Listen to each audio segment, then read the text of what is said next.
Hey, hope you're all doing well. This is your May market review. So again, the reason that I put these videos together each month for you guys is to give you the straightforward information with no media spin, political angle, or fear tactics that media outlets use to get more viewers to watch their shows. My goal with this is to give you the straightforward information about the markets and the economy, and then ultimately how that affects your money. So stocks this past month were up sharply. The S&P 500, which is made up of the 500 largest companies in the U.S., was up 6% this past month, while small cap stocks, which are smaller size companies, were up about 8%. Year to date, you can see here on this chart that the Dow Jones is the laggard of the three major indexes that track the stock market. The S&P 500 still down 6% for the year, but the NASDAQ is positive. So the reason that the NASDAQ is positive is a large majority of it is technology-related companies that are held within that index. So those are companies that, a lot of them are referred to as the FANG stocks. So that's an acronym for Facebook, Amazon, Apple, Netflix, and Google. So those five stocks have done extremely well this year and have really pushed the NASDAQ index up because there's such a large weighting in the index. But smaller size companies, despite being up this past month 8%, are still down year to date 15%.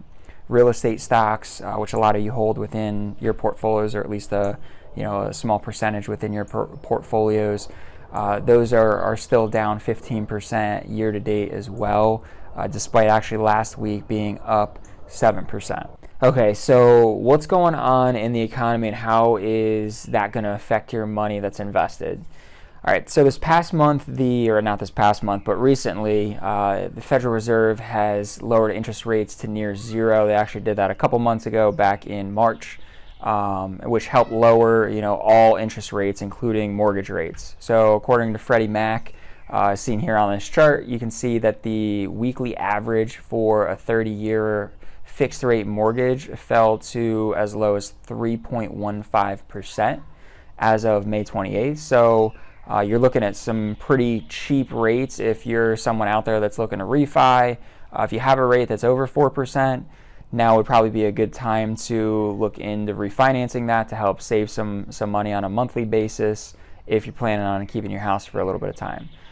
So other positive news that comes when there actually is a recession. So there's not a lot of positive news that happens when there's a recession, but oil prices tend to go down when we're in a recession, which causes the price of gas to go down.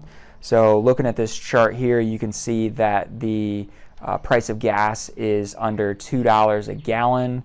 It had dropped all the way down to $1.75 towards the end of April. And that's off a good amount from where it was just a few months prior to that. Other big economic news is unemployment claims out there. The initial unemployment claims last week were 1.9 million people that filed for unemployment claims, which is actually down versus weeks in the past. So you can see here on this chart the drastic drop the drastic drop that we've had here since the peak of the unemployment started, but there was a huge increase that started once Corona hit.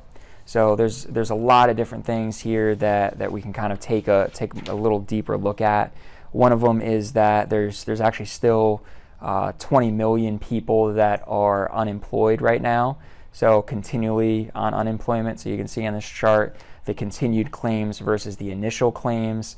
So this isn't a good sign for the economy because even though there's a number of the numbers are going down slightly, it's still a big concern because what is the incentive for people to get back to work if they're actually getting unemployment and potentially if they're making more on unemployment than they would be working. The White House, members of Congress have talked about an additional stimulus to Americans that would be brought on through a payroll tax. It would actually be a payroll tax holiday, meaning that payroll taxes would be put off and not charged to people, whether they're the employer or employee, or if they're both sides, if they're self-employed. The way that payroll taxes work is that Payroll tax is 15.3%, which is split 50-50 between the employees and the employer. So it's 7.65%, and that goes to Medicare and Social Security. Right now, that's one of the things that they're looking at, because payroll taxes are a more regressive tax, meaning that it affects the middle class and lower income earning people at a greater percentage than it does higher income earning people. So this type of benefit would be, something that would incentivize people to get back to work, and especially for middle, lower income people, that would incentivize them to get more back in their paycheck, because 7.65 if you're an employee is a big chunk of money, potentially, if that's something that over the course of the year you're saving, or the course of 6 months potentially that you may be saving. This type of benefit from the government in the source of a payroll tax holiday would also help not just employees, but the employer, and especially small businesses that may be struggling right now. So that can incentivize them to either keep more employees or potentially rehire back some employees maybe that they had to let go.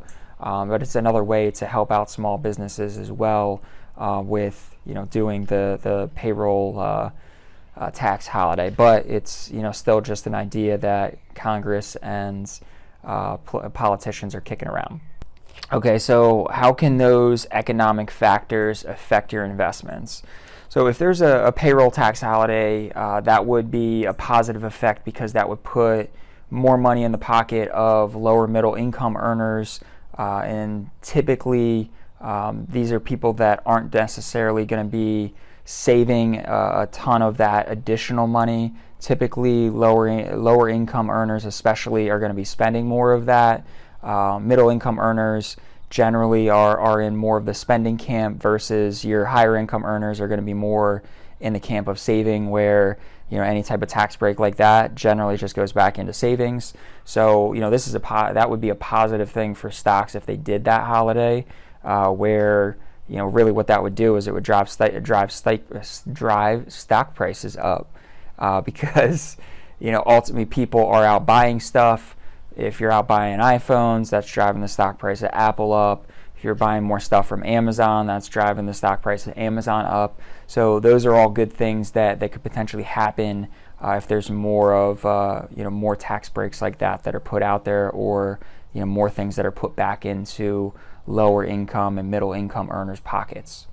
So in addition to that, there's also some other good things that lower gas prices obviously help consumers, because they're putting more money back into their pockets. Not that there's a lot of people out driving right now, but the more people get out and start doing normal things now that there's the stay-at-home orders are lifted, more people going on vacations and doing those types of things, that's going to help out the overall economy, because people are going to end up spending more of that money in places versus spending it on gas.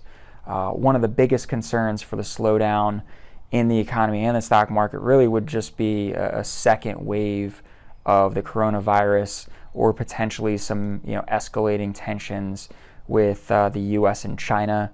Typically, like what's going on now with riots, obviously it's not a good thing for those local economies where where there's looting and they're destroying parts of the city. But from a stock market standpoint, generally when there's riots and things like that, it's not generally a huge negative on the overall stock market itself. There'd probably have to be something a little bit bigger that would affect those companies than just looting of their stores potentially. As long as we don't get the second wave of a coronavirus as dramatic as the first wave, and we don't have to shut down the economy again, markets should continue kind of rebounding back, especially with low interest rates and all the stimulus that the Federal Reserve has done to help kind of spur on the stock market and the overall economy. So last question I want to answer for all of you out there is, the question of, should I add money to my investments right now since stocks have gone up so much recently? And no one out there, including myself, thought that, especially going back into March, thought that we were going to be where we are right now in the stock market. So, that's obviously a good thing that the market's rebounded as quickly as it has. Not that it's all the way back to where it was, but the fact that we have so many people unemployed right now, the overall general economy isn't really doing that well, but stocks are up. That's a good sign that there's more growth potentially that could happen, because there's positivity building behind the stock market and people aren't afraid to invest money when it's down. So my answer, if you're looking to invest more money, especially because everybody that's watching this, that's a client of mine, is a longer term investor, short answer to adding more money to your investments right now would be yes.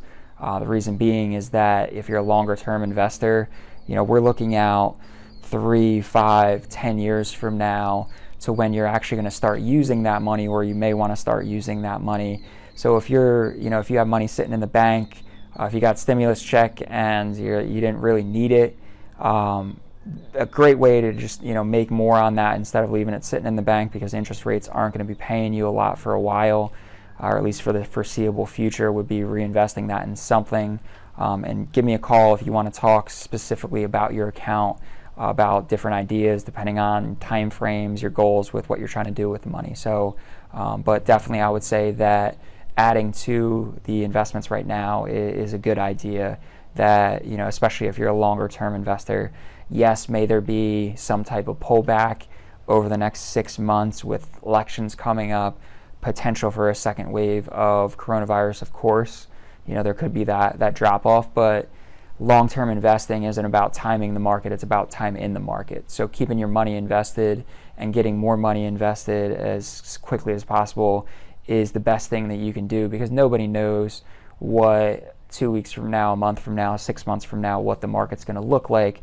But we know, that time is ultimately going to be your best friend, that the longer you have as far as time goes, the more likely you are to make money over that time frame by investing it in the stock market or different types of investment.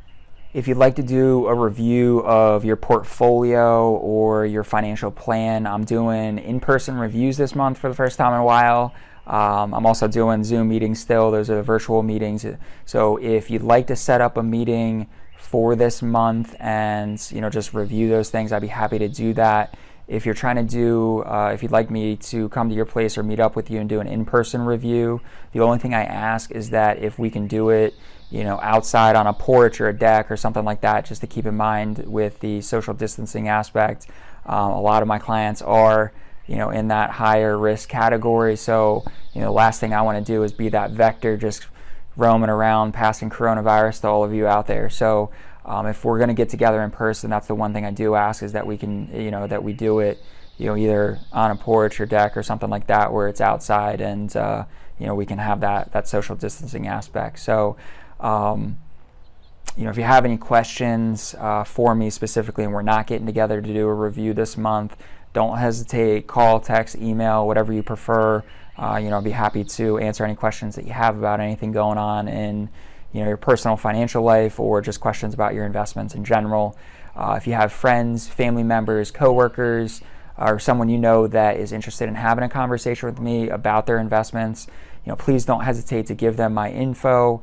If they prefer to reach out to me or have me reach out to them, I'd be happy to reach out to them and get in touch with them and talk more about their specific situation.